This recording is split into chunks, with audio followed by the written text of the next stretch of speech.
처음에 약 10초 정도 본문 몇 구절을 읽고 난 뒤 쉬운 해설과 묵상한 내용을 나눕니다. 당신의 오늘 하루에 아름다운 하나님의 선물이 되길 바랍니다.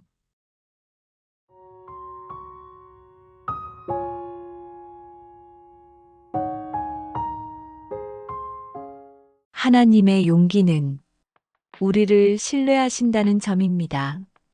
당신은 말할 것입니다. 그분이 나를 선택하고 믿으신다는 것은 잘못된 결정 같아요. 내 안에는 쓸만한 것이 하나도 없고, 난 아무런 가치가 없거든요. 그러나 바로 그렇기 때문에 주님이 당신을 선택하신 것입니다. 당신 안에 무언가가 있다고 생각하는 한 당신은 자신의 유익을 위해 스스로를 섬길 것을 알기에 주님은 당신을 부르실 수 없습니다. 정말 중요한 것은 나의 재능이 아니라 가난한 마음이며 내가 무엇을 가졌는가가 아니라 하나님이 내 안에 무엇을 넣으셨는가입니다. 곧 내가 자연적으로 타고난 성품, 능력, 지식, 그리고 경험 등을 나 스스로 하나님을 위해 사용하는 것이 아니라 그것을 하나님께서 사용하실 수 있도록 주님의 발 밑에 내려놓는 것이 중요하다는 말입니다. 기독교의 중심은 우리가 하는 일이 아니라 우리가 유지해야 하는 하나님과의 관계입니다. 이전에 올린 영상에 제가 호주 워킹홀리데이에 갔다가 만난 목사님께 저의 미래와 진로에 대한 고민을 상담했다가 그분이 해주신 말씀에 대해 나눈 적이 있습니다. 그 직후 참가했던 호주 코스타 집회에서 정말 신비한 체험을 통해 하나님께서 저의 마음에 확실하게 당신을 계시하셨던 이야기를 나눠볼까 합니다. 목사님께 한 대 맞은 듯한 말씀을 들었음에도 여전히 답답한 미래와 진로 등에 대한 고민이 끊이지 않던 차에 참가한 코스타 집회에 마침 찬양 인도팀으로 가게 되어서 집회 기간 내내 앞에서 찬양을 하며 그 누구보다 뜨겁고 은혜스러운 시간들을 가질 수 있었습니다. 세상 살면서 이렇게까지 내가 집중을 해본 적이 있었나 싶을 만큼 모든 말씀 집회와 나눔의 시간들에 깊이 빠져들어서 나흘이 꼭 1시간처럼 느껴질 정도였습니다. 그럼에도 불구하고 집회 기간 나흘 내내 저의 기도에 대해 하나님은 별다른 응답이 없으셨죠. 그렇게 마지막 날 밤에 마지막 순서까지 다 마치고 집회 관리자분이 내일 체크아웃과 이후 일정들에 대해 설명을 하시고 500여 명의 참가자들은 다들 짐을 챙겨서 숙소로 가기 위해 엄청 부산스럽고 소란했습니다. 그러나 마지막 시간까지도 분명한 하나님의 응답을 받지 못한 제 마음은 정말 답답했고 속상했고 안타까웠기에 그 자리에 그대로 서서 미동도 하지 않은 채 하나님께 부르짖었습니다. 하나님, 저 이대로 못 갑니다. 여길 내려가면 곧 한국으로 돌아가야 하는데 앞으로 어떻게 살아야 하나요?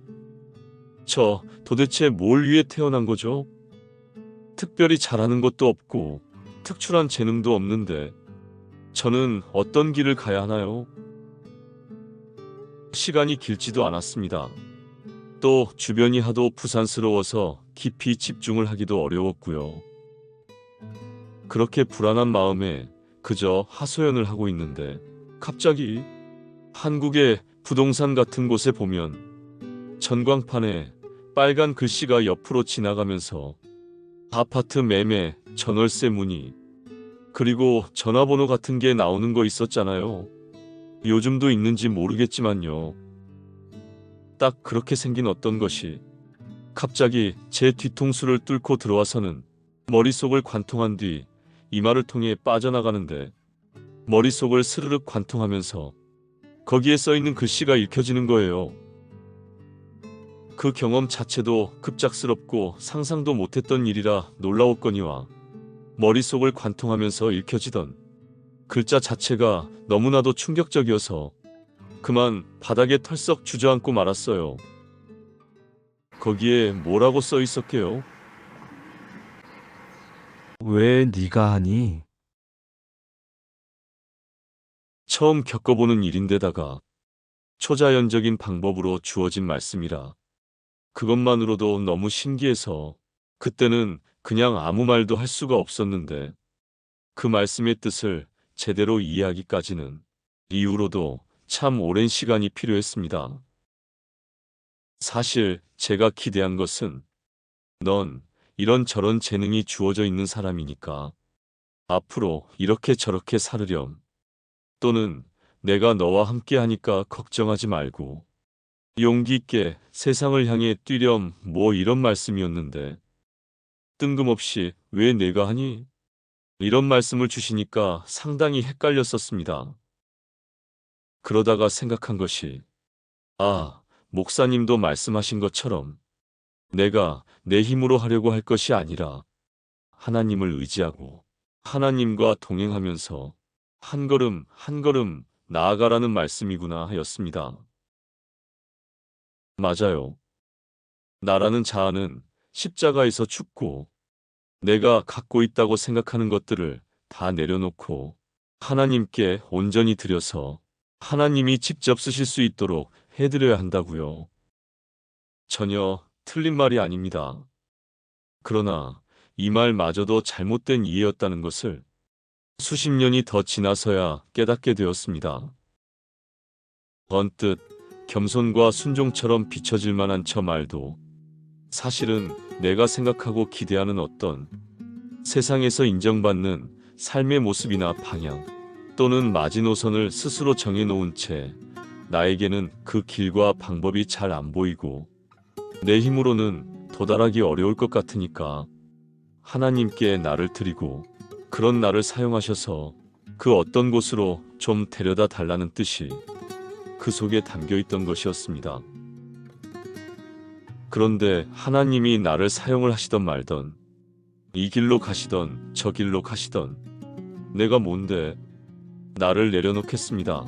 하나님과 동행하겠습니다. 어쩌고 저쩌고 한단 말입니까? 죽은 자는 말이 없는 법이고 거울 앞에서 아무리 짓거려도 거울은 입모양을 따라할 뿐 내가 한 말의 메아리조차 없이 침묵을 지키는데 제가 도대체 뭐길래 하나님 앞에서 낮은 척하고 종인 척하고 다른 애 만에 한단 말입니까? 왜 내가 하니의 진정한 뜻은 나 여기 있다. 나 너의 하나님이다. 어이 여기 좀 봐. 나야 나. 하나님 나 보이니? 나 진짜 살아있다고. 바로 여기. 오케이. 이거였습니다. 하나님이 자신의 존재를 저에게 보여주신 것. I am that I am이라고 말씀해 주신 것. 저에게 당신을 계시해 주신 것이었습니다. 창조주가 피조물에게 자신을 스스로 나타내신 것이었습니다. 저를 위해서요. 그것도 웬만한 방법으로는 안 믿을 것 같으니까 제가 부정할 수 없는 방식을 통해 너무나도 선명하게 당신 자신을 보여주셨던 것입니다. 그것은 세상에 둘도 없는 계시, 기적, 창조였던 것입니다. 자신을 저에게 직접 보여주셨다는 것, 그것만으로 충분했습니다. 죽는 날까지 더 이상 다른 기적은 필요 없을 만큼 그냥 그것으로 충분했습니다. 그런데도 불구하고 또다시 수십 년의 세월을 저의 힘으로 아둥바둥 거리면서 세상에서 뛰어나게 된 것도 아니고 하나님을 위해 산 것도 아니고 죽도 밥도 아닌 빛도 어둠도 아닌 정체불명의 회색빛 존재가 되어 어디에도 속하지 못하는 유령처럼 살아왔던 것입니다. 같은 시대에 같은 장소에서 그렇게도 어마어마한 기적들을 직접 보고 체험하고서도 결국 예수님을 십자가에 못 박았던 사람들이 멀리 있지 않았던 것입니다. 하나님은 살아계십니다. 그것도 바로 내 안에 친히 들어와 거주하고 계십니다. 그리고 내가 하는 모든 생각과 내가 하는 모든 말과 내가 하는 모든 행동을 읽고 듣고 바라보며 오늘도 나와 함께 하십니다. 그러나 그분은 또한 쉼없이 외치고 계십니다. 여기 좀 봐. 나 여기 있어. 나 좀 봐봐. 마징가 제트가 아무리 쇠돌이의 마음을 잘 알아도 쇠돌이가 조종하는 조종관을 따르지 않고 스스로 움직인다면 마징가 제트는 자신의 역할을 제대로 수행하는 것이 아닙니다. 쇠돌이가 동체를 벗어나는 순간 그 강력하고 멋진 마징가 제트는 그저 쇠덩이일 뿐이니까요. 혹시 마징가 제트가 뭐냐 하는 분이 계시다면 죄송합니다. 제가 연식이 좀 돼서 그렇습니다. 잠잠하라. 그러면 하나님을 알게 될 것이다. 하나님이 나와 함께 계심을 믿고 잠잠하십시오. 그러면 하나님의 눈으로 하나님의 길을 보게 될 것입니다.